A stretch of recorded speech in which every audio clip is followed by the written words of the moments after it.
Hello and welcome to Odds on UEFA qualifiers for the Euro Matchday 7. We are going to analyze the games to be played on Friday and Saturday with Alvaro, with Dani. Hello, guys. And this one is a very, very good one. We have games that could be played in a World Cup. I'm talking, for instance, of Netherlands, France. So I'm looking forward to listening to your opinions. In the meantime, remember that I want also to know your opinion. So leave your comments, press the like, subscribe, and now let's go on with the show.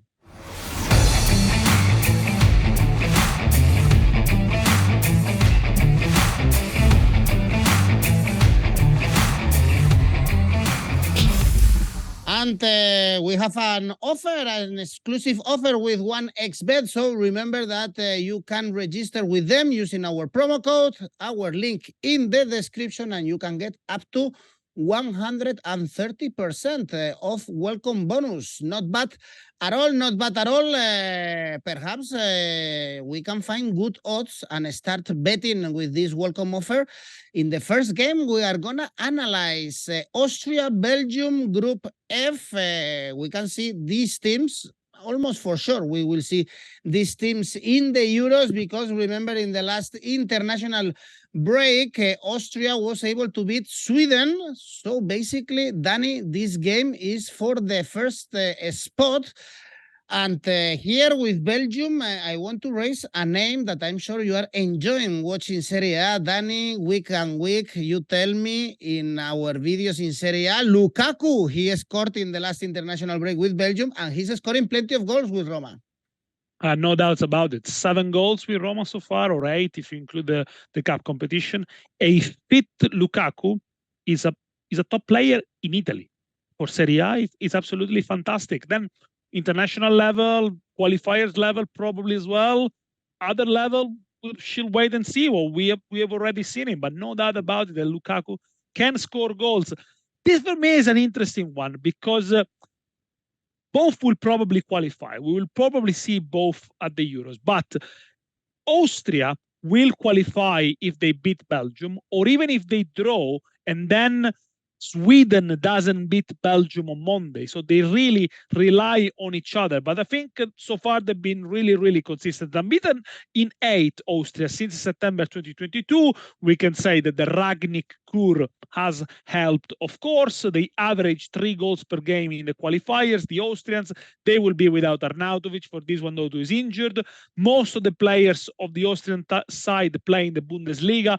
You have to respect them, and I think they're going to be tough to beat. At some point after the Euros, they lost the spark, they lost the creativity, became a little bit too vulnerable at the back, but they are regaining it, of course. Against Sweden, they were very clinical, had 6 shots on target. Sweden had 5, but then in total, Sweden had over 18 shots. And they score pretty much every 2 attempts for Austria goes on target. So they are very, very accurate. They don't force the shots, but when they take it, they make sure it counts. They only score more than 2 goals, Austria, in only 2 of the last 14 games against Azerbaijan. So they are not by any stretch of imagination a very high scoring side. And actually against Sweden, probably Sweden was the team who played better, but they achieved a fantastic double win over the Swedes, which put them, of course, in the driving seat. When it comes to Belgium, they're unbeaten in 7 games. If they win, they qualify here. So there's a lot at stake for them. They got a few injuries, of course. Courtois, De Bruyne, we mentioned Lukaku, who is in a great form, scored 2 against Estonia. Score 9, Lukaku, in his last 6 games with Belgium. 77 goals in 110 games. So normally in the qualifiers, Lukaku to score, Lukaku to have over 1.5 shots on target is always a good bet. But Belgium, same as Croatia, which we analyzed in the previous video, they are masters of qualifiers. Do you know when is the last time they lost a qualifier to a Euro or a World Cup? June 2015, when they lost 1-0 to Wales. They don't lose qualifiers in 8 years. They only conceded 1 goal so far, only conceded 6 goals in the World Cup qualifier. So it's tricky when I say this could be a Belgium win, which he pays well. but it could be a high-scoring game. And if it's a high-scoring game, I don't think Belgium are going to win this one 2-0. I'm going to risk it a little bit and go for both teams to score 180. But if you want to spice it up a bit, it could be both to score and double chance for Belgium. Maybe that brings it more than 2. By the way, Dani Arnautovic, he's not taking off, no, with Inter. He's been injured. He's injured. He hasn't played really well, to be fair. The game of the Champions League against Austria. He has a muscle injury. He's going to be back in November. It's a problem for Inter for the rotations, for sure. Well, Alvaro, 2 managers with pedigree. Tedesco in Belgium doing good things, and Ralf Rangnick, I guess he's laughing at Ten Hag, no? Seeing how Man United post-Rangnick is going, and he's enjoying a good time so far with Austria. Well, Manchester United won a title last year. I don't think they would have won it with Ralf Rangnick, even though it was the Carabao Cup. But yeah, I think that Ralf Rangnick was a disaster appointment for Manchester United. Basically, they appointed a manager who hadn't managed for 10 years. But yeah, he's doing a good job with Austria. Austria will qualify if they win, and same thing applies for Belgium. So, whoever gets the 3 points is in the Euro 2024, which is going to be the last one hosted only by one country, because we know that Euro 2028 is going to be played in the United Kingdom and Ireland, and Euro 2032 is going to be played in Italy and Turkey. 1-1 in the reverse fixture. I think that these two sides score a lot of goals. Even they scored when they play against them. 25 goals between them scored in the qualifiers. Austria has scored in every game, just to give you an example. So yeah, both teams to score. It's a good one. Daniele said he liked that, 180. I like it too. I also like over 2.25 goals in this game, 179, base about the same. Yeah, I could go for that one. In Belgium, Lukaku is scoring many goals in the qualifiers. He has scored 8 already. Leandro Trossard is out. This is latest news. And, I would like to use just 10 seconds to give my small tribute to Eden Hazard, because he retired today. One of the best footballers I have seen in the last 10 years. The best individual performance in World Cup 2018 for me was Eden Hazard against Brazil in the second half, even better than Mbappe's performances. And, he was so good, Eden Hazard, that he never had to use his speed, which he had, by the way, because his dribbling was never about throwing long balls and running, chasing the ball. No, it was all about feints, all about quality, all about keeping the ball and using, his powerful legs just to cause havoc. It's a real shame that he picked an injury so bad with Real Madrid, but, hats off for Eden Hazard. I love this player. I'm going to go for both teams to score or over 2.25 goals in this game. Well, let's see what happens in this game. Lukaku, he's the top scorer in all the UEFA qualifiers with 8 goals, then followed by Højlund and McTominay in this group. Also with Sweden, Azerbaijan, and Estonia. And the other big game on Friday, of course, is Netherlands, France. Looking forward to seeing this game. We saw France demolishing Netherlands after the World Cup, but now the Netherlands are getting little by little the results, even suffering as they did in Dublin. They have a key international break, Alvaro, because after this one they have to travel to Greece. So let's see how it turns out. This one, France, of course, they are favorite. Still, if we see the squad is the strongest, I think, in Europe, but we can see, or we have to see how Mbappe is adapting to France, because he's not scoring plenty of goals with PSG. No, he's not. France has a terrific team. However, when I look at their midfield, I don't like it that much. But, this is because I think that they are missing a creative player. But, they've got a terrific squad. I mean, there is no saying that. Them and Portugal, in my opinion, and England are probably the most powerful squads in Europe right now. That doesn't mean that that is not synonym with winning games easily. But, I'm going to back France here with an Asian handicap 0. I think that they are not going to lose this game. This is a draw, no bet for them. It pays 165. France will qualify if they beat the Netherlands, or if they draw and Greece loses against the Republic of Ireland. In the previous game, it was 4-0 for France. In France, it was the beginning of the Ronald Koeman second stint. But since then, the Netherlands have scored in every qualifying game. And the Netherlands have scored as well at home in every game since 2020. So, maybe the goals market, both teams to score over 2 goals, something like that can be interesting too. But for me, it's in handicap 0 for France, the most interesting thing. For the Netherlands, few players missing actually, because Berghaus got a last-minute injury, Koop Meiners as well, Flekken is out, and let's don't forget that this is the goalkeeper who started the last game for the Netherlands against Ireland, so Ronald Koeman will have to do many substitutions, and 30% of the players included in the squad, they haven't had a cap for the Netherlands yet. So, the Netherlands is arriving into this game like this, and in the worst possible international window, because they are playing against the first of the group and the third of the group in October. But still, we're going to put the game against Greece aside. Let's analyze this one against France. I think France is not going to lose it. This is my opinion, even though, France also has a few players out here and there. Paul Pogba, well, probably he will never, ever play for France again. Jules Koundé, who is not so important for France, in my honest opinion, he is out. But, the best players in France are still available. So, Asian handicap 0 for France, 165. I cannot see them losing here. And Dani, is Giroud available as a goalkeeper? Well, he should be. He should be, because he did extremely well at the weekend. Well done to him. Very versatile. But yeah, I can't see France losing here, really. Also because Netherlands are without Gakpo, Depay, as well. Frankie de Jong. So there's a lot of changes that Koeman has to make. And yes, 2 wins back-to-back for the Netherlands. Same point as Greece. They will qualify because they also won the Nations League group. So Netherlands are going to be in the playoff, and I think they're going to make it. But they are still in transition. There is a lot of work that has to be done.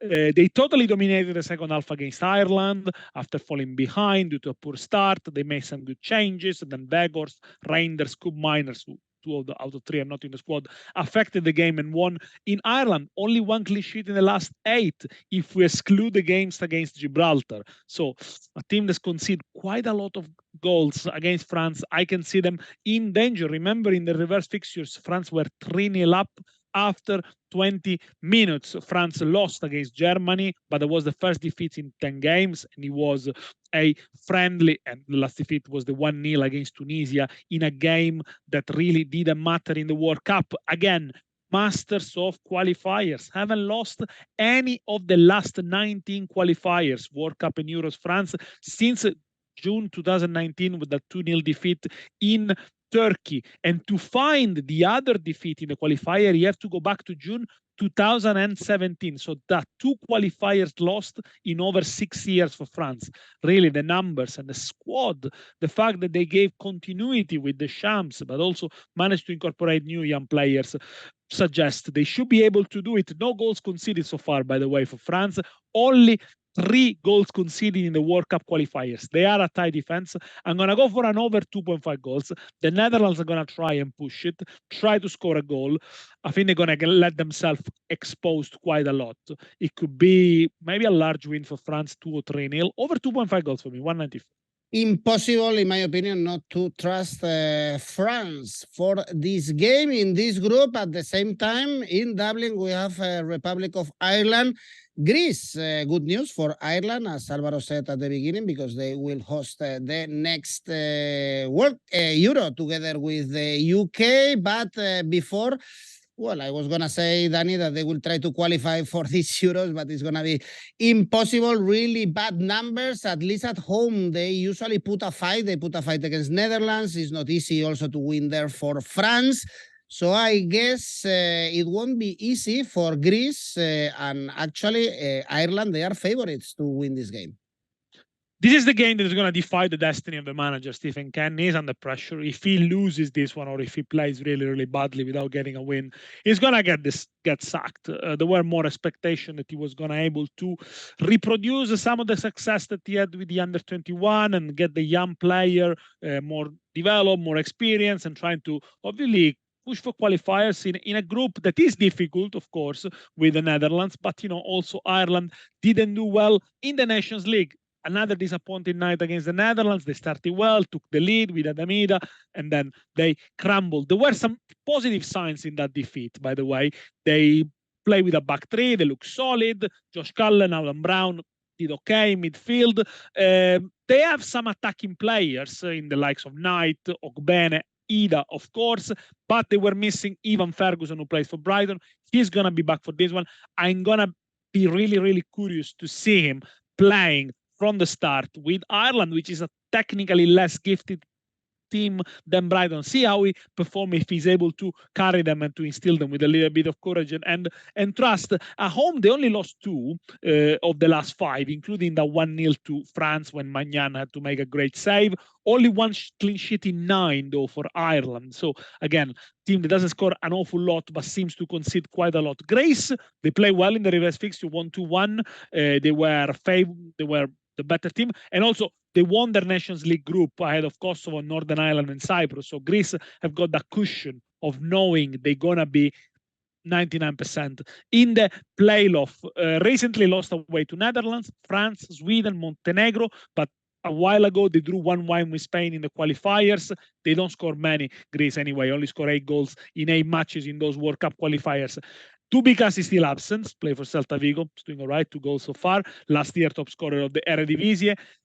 They are a bit of a master of the under with Gaspoye. Between March 2021 and September 2022, 15 games played, 13 were under 2.5 goals.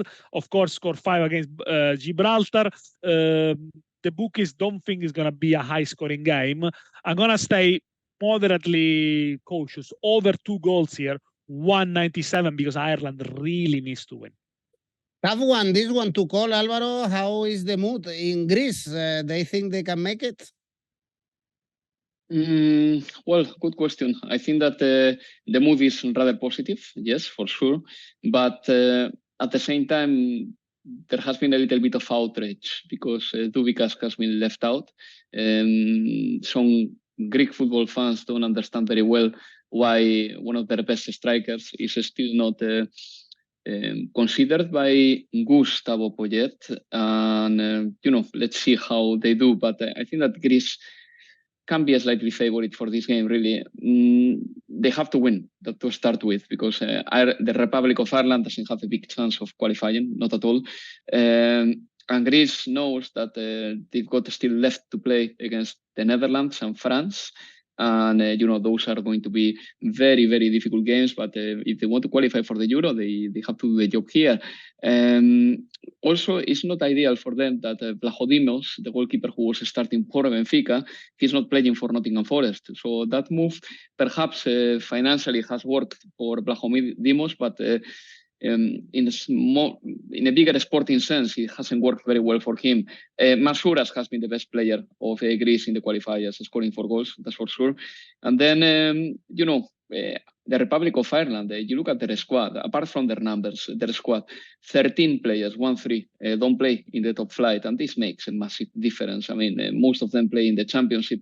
And they have had a new inclusion at the end, which is Smodics, who has been very praised by the Irish fans because he has had the most goal contributions in the championship. But this is it, the championship. It's the second division of the of England, and I know that probably the Greek Super League is not far better than the Champions League. I know that, but still, I have seen Ireland having like 20, 21, 22 players from the Premier League in the past. Alvaro, can I say something? When we talk about some of the home nations, Wales, Ireland, Scotland, often we do mention the fact that they got a lot of players playing League One, Championship. I mean, do you remember Wales? A lot of players playing Championship. But I think the main difference between Wales, who did so well and qualified, and Ireland is that Wales had 2 superstars. Exactly. And Ireland don't have any. Even Scotland have, I wouldn't say superstars, but have 2/3 top players. Ireland don't. I mean, if you have them, maybe even at international level, even with championship players, you can still do it. No, 100%. I agree. I think that take is spot on. And in the past, maybe Ireland had Robbie Keane or Roy Keane or the likes. Let's see how far can Ivan Ferguson get. At the same time, Ivan Ferguson is very good in a very, very specific system, probably the most delicatessen system of the Premier League, the most weird and the one that works, better when it comes to playing from the back. I'm going to back Greece here slightly. Then with an Asian handicap plus 0.25 for the Greeks, that pays 177. If they draw, you get half a win. If they win, you win. And there is another one that looks to me like a small safe bet in a way, which is Greece to score over 0.5 goals, which pays 153. Well, two interesting games in this group, Netherlands, France, Ireland, Greece, and at the same time in Group J, we also have a good one, Portugal, Slovakia. This is the first against the second, not only the first, the best team so far in the Euro qualifiers, 18 points, 24 goals scored, 0 goals conceded, perfection for Portugal.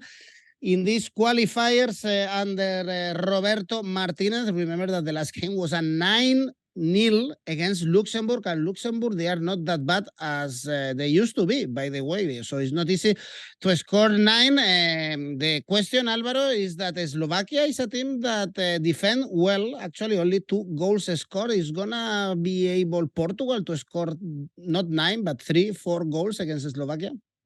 I'm gonna back that. Yeah, I think that Portugal is going to be able of scoring. In fact, I'm gonna give you my 3 picks now very quickly. It will be over 2.5 goals in the game, 165. Portugal to win and over 2.5 goals in the game, 180. And the risky one will be Portugal to score over 2.5 goals, which pays 225. It doesn't matter who plays. I mean, the second half, whoever comes from the bench has pretty much the same scoring ability as the players who start for Portugal.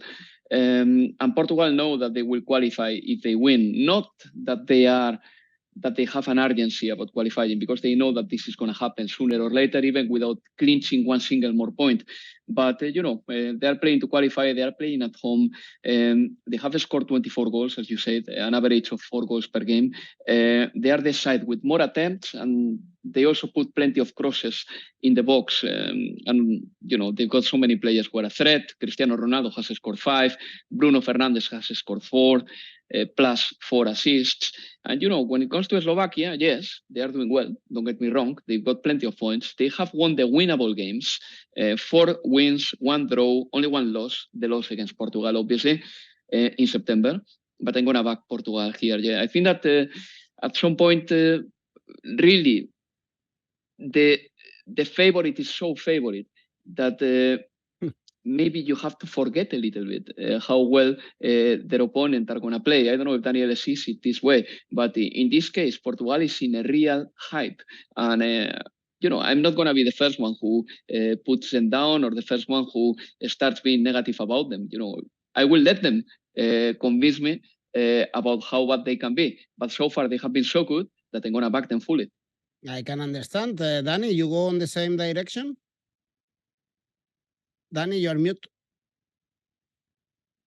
I think with Portugal, our expectations are so high that if they are not as good as we think they should be, we automatically say they've been bad, but they're not been bad. And the results in the qualifiers, I mean, one thing is Portugal are major tournaments. One thing is Portugal in qualifiers. And in qualifiers, they are extra reliable, almost a safe bet. Only lost 1 of the last 18 qualifiers when they were defeated 2-1 at home to Serbia in the World Cup qualifier, 1 out of the last 9. Yes, in the reverse fixture, 1-1-0 thanks to Bruno Fernandes, but Slovakia had pretty much 0 chances against them. Portugal defended very well, and it's one of those teams that can defend by keeping the ball. You're not going to get the ball from the likes of Bernardo Silva, Rafael Leao, João Felix. The fullbacks are pushing as well. The defenders are all comfortable with the balls, and I'm sure I'm forgetting a couple of names as well.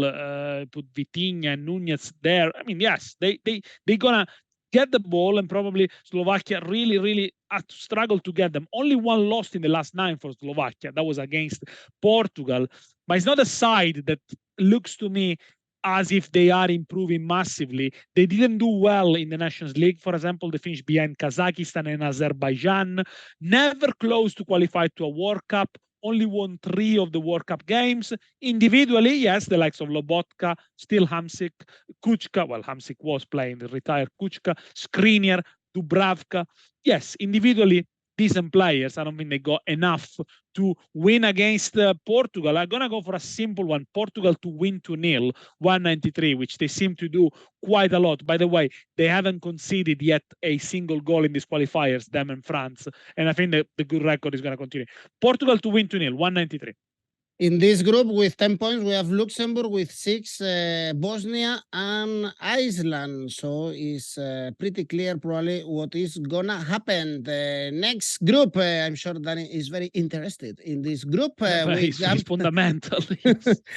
We jump in Group C on Saturday, game to analyze Ukraine, North Macedonia, because here we have England qualified and Ukraine with the same points as Italy. This game is to be played in Prague, by the way. This yes. Ukraine, the North Macedonia. Dani, you saw the Italy-Ukraine. Italy was better, Ukraine lost, but at home they were able to stop England. Remember, before that, we have Mudryk finally scoring his first goal for Chelsea, and your dark horse beast, North Macedonia, beating Malta and drawing against Italy before. It's very open, this group with Italy, Ukraine, and North Macedonia, all with 7 points.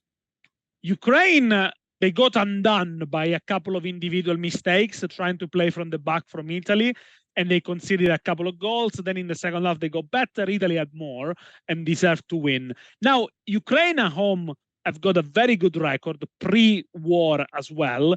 This one is going to be played in Prague. Let's see if there's going to be the same atmosphere that it was in Wrocław when they drew against England. In the reverse fixture, they won 3-2. They were 2-0 down, and they managed to recover. They are unbeaten, Ukraine, in the last 5 home games played outside of Ukraine. So it hasn't affected them, really. The last domestic defeat is in October 2020 in the Nations League against Germany. They still played in Ukraine. So if you count them, it's 14 home games unbeaten for Ukraine. And this is a key one. Again, look at the qualifiers. Don't think only about the major tournament, but the qualifiers. The Ukraine are another specialist. Last game lost in a qualifier, October 2017. They lost 2-0 to Croatia. So that's 2 home matches lost in 6 years. I think it's remarkable. And when you come in a game where they are clearly favorite, you need to try to find a nice angle to bet on them, because obviously just Ukraine to win doesn't pay enough. Now, this is key, because if Ukraine wins this one and then they travel to Malta and win, the last game is Ukraine-Italy. If Italy loses against Wembley, as I would expect them to do, then Ukraine-Italy is a playoff. So this is a massive chance for Ukraine to get to the last game and put Italy under pressure. A few absences here for Ukraine: Notsiankov, Yarmolenko, Bodnar, but you got Mudryk in form, Dovvik doing well with Girona, Trubin, the goalkeeper. We saw him in the Champions League against Inter, playing for Benfica. Very, very difficult goalkeeper to score against. North Macedonia, what can I say? They deserved the point against Italy, had a very good game plan. They knew with set pieces they could score. They beat Malta 2-0. They need a win, of course, North Macedonia, but their away record is really poor. Got beaten 7-0 by England, lost 1-0 to 2-0 to Saudi Arabia, lost 2-0 to Georgia, lost 2-0 to Portugal, drew 1-1 with Bulgaria ages ago. I think Ukraine will have more than them. Asian handicap minus 0.75. So I think Ukraine is going to win. Minus 0.75, 183 means if they only win by 1 goal margin, you win half your stake. Okay, full trust on Ukraine for Dani. North Macedonia, by the way, they are not playing. They rest the following match day. Alvaro, also full trust on Ukraine? Not full, but I trust them, really. But my backing is gonna be different. I'm gonna take a different angle to Daniele. It will be an Asian handicap +1 for North Macedonia, 174. But that doesn't mean that I don't trust Ukraine. I just think that they may not win so easily. Ukraine, as Daniele said, beat them 3-2 in North Macedonia. One thing about Ukraine playing at home, and I think that this is interesting. They haven't been particularly worse since the war started, because they haven't lost a home game since February 2022, which is when Russia started invading Ukrainian territory. So, one thing that maybe 2 years ago, we would have thought, all right, Ukraine is going to start being wars, playing at home and all that. It hasn't quite happened. Apart from all the injuries that Daniele broke down about Ukraine, Yaremchuk, I think that he's not going to feature finally, even though he was included in the first squad. He didn't play in the weekend for Valencia. But yeah, I think that I'm going to stay there with an Asian handicap +1 for North Macedonia, 174. But I do like as well what Daniele has said, which was Ukraine Asian handicap -0.25. Yeah. All right. Dani, no need to analyze Italy-Malta, right? 1.04 for No, Italy. but I do hope they can rack up the goals. It was only 2-0 in the reverse fixture. Score Retegui and the second goal, I don't remember, probably an own goal. It was awful. Hopefully they play in Bari. They can, at least three, 4 We can put Casano, el Talentino di Bari, and score 7 goals. Let's jump into Group G. Then here we have an interesting game, Hungary, Serbia. And this is again the first against the second, both with 10 points, level at 10 points. Very important international break, Alvaro, for Serbia, because they play away against Hungary and then at home against Montenegro. In the last break, we saw Mitrovic, even from Arabia, still scoring goals for Serbia. But this Hungary is very solid, especially when they play big teams. It's difficult to beat. Yeah, and they've got better numbers than Serbia because both are leveled with 10 points, but Hungary has a better goal difference, +6. They conceded less. They conceded only 1 goal. I think Hungary is in a good moment right now, and it was very remarkable what they did, traveling to Serbia and beating them back in September. They beat them 2-1.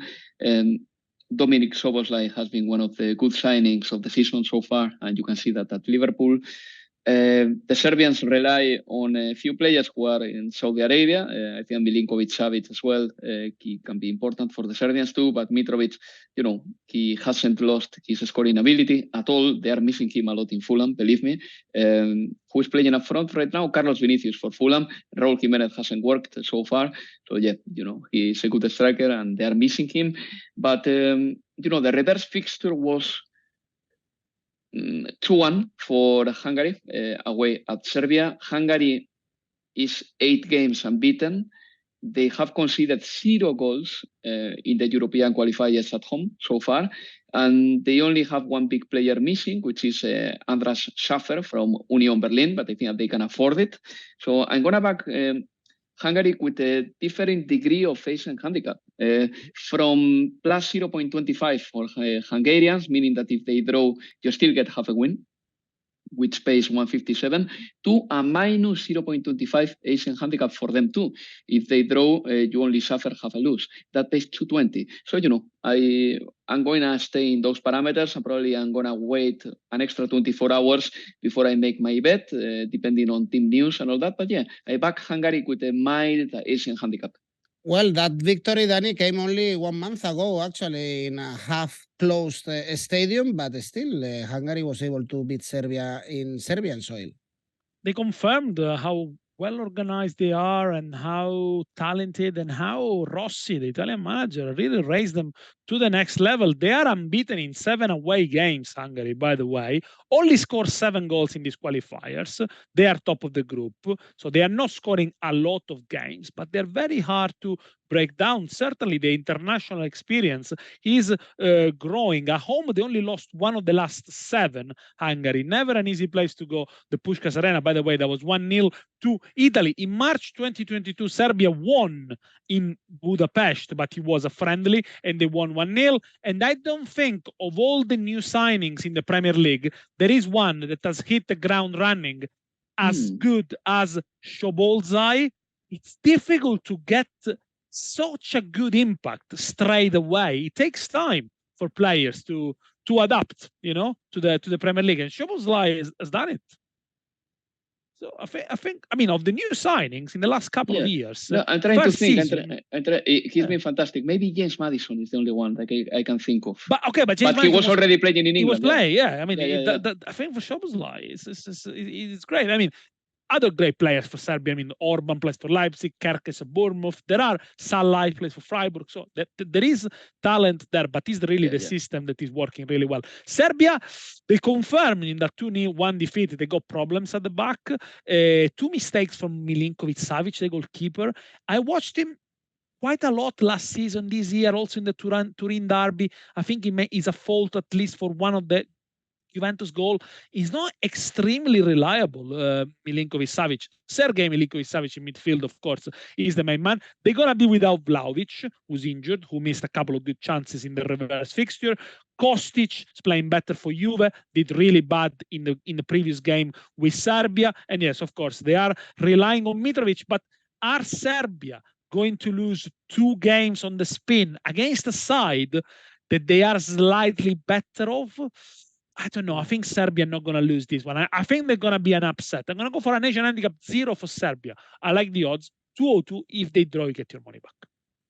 Great game, and we have another good game to analyze. The last one in Group H. This is the more level one. We have Slovenia and Denmark with 13 points, Finland and Kazakhstan with 12, and they all meet each other. Denmark is really favorite against Kazakhstan, so we are going to analyze Slovenia, Finland, because I know that Dani loves Puki, for instance. He's a neighbor. Yes. He's a neighbor. And the odds place Slovenia still as really favorites. Odds are 1.9. Usually this is a strong team when they are playing at home. Even Denmark couldn't beat them. Dani, how do you see this one? Probably when Finland is around, it should be low scoring one, right? Normally is. But this is the group of death, by the way, because each team has lost at least one game. It's very, very leveled. And Denmark are finding difficult here, but Slovenia and Finland, quality very similar. Slovenia only lost one of the last 12 games, by the way, was against Finland. They managed to draw against Denmark, beat Montenegro and Romania, score 9 goals in the last 3 games, helped by Sesko playing for Leipzig. Well, doesn't always start. Score against Northern Ireland. They got a good side. They finished 3rd in the Nations League group, 4th in the World Cup qualifiers. They have qualified the last time for a major tournament was the World Cup in 2010 and only once for the Euros in 2000. So this could be the chance for Slovenia, small country, of course, sandwich between Italy and what remains of former Yugoslavia. Difficult to emerge there, of course, not a great pool of players to take for, but now they're top of the group. This is a key match. The tough games for Slovenia are going to come because they're going to play Denmark away and then Kazakhstan at home. As I said, they're a decent side. Biol and Lovric play for Udinese. Udinese not doing very well. Obviously, Oblak in goal. Unbeaten in 6 games at home. They beat 1-0 Croatia here not too long ago. So careful with them. But Finland lost 1-0 to Denmark at home. They conceded in the 86 minutes at 0 shots on target. It'd be difficult to score if you don't shoot. They were dominated, dropped deeper and deeper. In the end, they lost. Won 2 of the last 3 away games. Finland, they're not a high-scoring side, despite having 2 heroes up front. Puki, 6 goals in the MLS so far, 88 goals for Norwich, and Poyampalo, Venezia, scored 19 goals last season, already 4 or 5 this season. And yes, they got a slightly easier fixture is Finland, because then they host Kazakhstan, Northern Ireland, and travel to San Marino in the end. So, get a point here. They could hope to go back to the Euros. I think they're not going to lose. Probably going to finish 1-1 or 0-0. X2. Odds 2 for Slovenia, Finland. I knew that Puki was going to be in the mix. Of course. Dani is back in Finland. Alvaro, you? I'm gonna back Finland. Yes, but not because of Puki. Well, no, also because of him. Really. I think that Puki has been a very good striker at certain levels. The thing is that this group dismantles me, really, because it's very random. I mean, and Slovenia dismantles me even more. I mean, at home, they could only score 2 against San Marino, only 2. And then they score 4 at home against Northern Ireland. And then they draw with Denmark, which is fantastic. And then they lose to Finland, which is something that we have to take into account for this game. There are no real patterns here, but a little bit of chaos. And the acknowledgement that many sides in this group, they are scoring a decent amount of goals. I mean, Denmark, Slovenia, and almost Finland, they have average 2 goals per game. Obviously, we have to take into account that Northern Ireland and San Marino are in this group, but still all of them, they have like a good night to be proud of in this European qualifier and a bad night to forget. So for me, it's very difficult to read this group, really. It's very complicated, but at the same time, I take into account the Finnish firepower, which is not a lot, but I think that it's enough to score 1 goal. So Finland to score over 0.5 goals, 173. That's good. Okay, that's good. Well, in this group, Northern Ireland, San Marino is also on the table, and Denmark, Kazakhstan. By the way, well, this is it. What a trip around Europe. Let's finish with the best bets, Alvaro. Yeah, it will be Portugal to win and over 1.5 goals in that game, 140. Dani? Italy, Malta, over 3 goals, 148. Your Italy has to be always around. Dani, your ACCA? You don't beat Malta. Northern Ireland against San Marino, over 3.5 goals. Ukraine to win, so to put pressure on Italy. Hungary, Serbia, X2. Italy, Malta, over 2.5 goals. Total odds 476. It's a derby, no? Italy, Malta, Italy, San Marino is almost. Yeah, it's very close. I mean, you would argue Malta is closer to Sicily than the rest of Italy, and yeah, there are a lot of Italians go to Malta.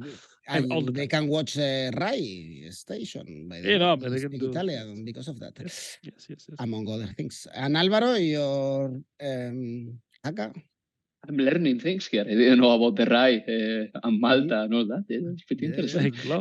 It reminded me when I was going to Santander in summer and I could still watch Basque television, but you know. What can I say? For my ACCA, it will be the following. Portugal to win and over 1.5 goals. Asian handicap minus 2.5 for Italy.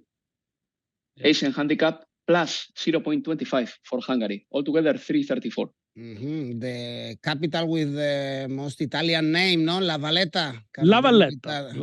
More Italian than Maltese, the Maltese capital. Well, Alvaro, Dani, thank you. See you guys next week with more Euro qualifiers. If you miss any group, any game, we have another video with the games on Thursday. Bye-bye.